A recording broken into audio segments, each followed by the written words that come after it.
ধুনীয়া কৰিলে কৃপা কৰা প্ৰভু শৰণে ললো আমি কৰোণাময় তুমি হৰিয় পদত শত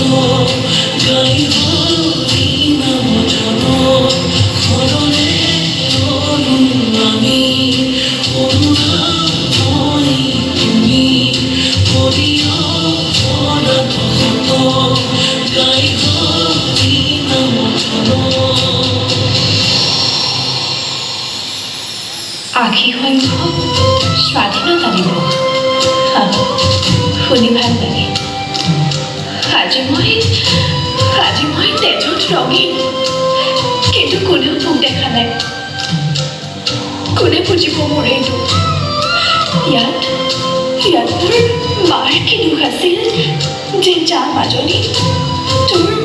সপোনবোৰ পূৰা কৰ বুলি ঘৰৰ পৰা ওলাই আহিব দিছিল বা বহুত ভুল আছিল নে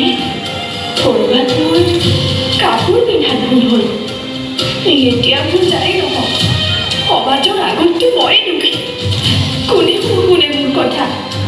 দুখী পাপী বাৰু নাছিল চাগে যোনে মোৰ লগত লেতেৰা অস্বাভাৱিক কাম কৰিলে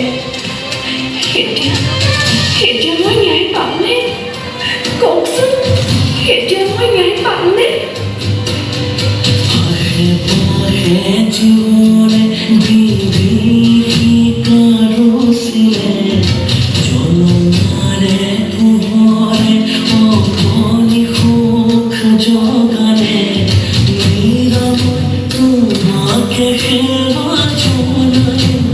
আজি প্ৰভু শৰণে ললো আমি কৰোণাময় তুমি হৰিয় পদত শত গাই হৰি নাম জন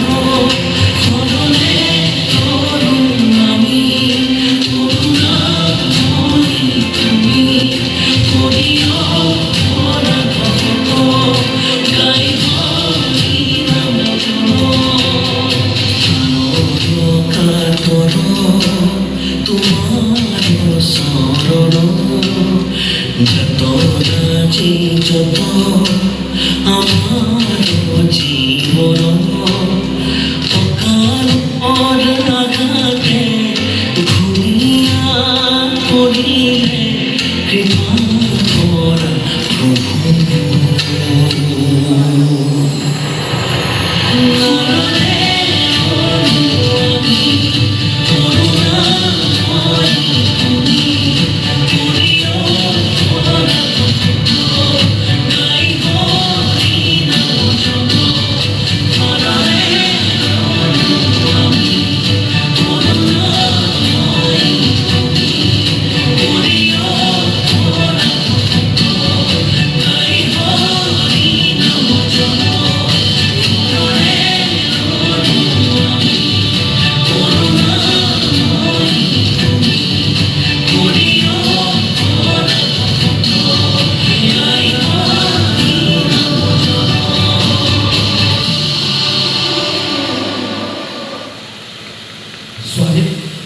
স্বাধীনতা মানে কেৱল পতাকা উৰুৱা নহয়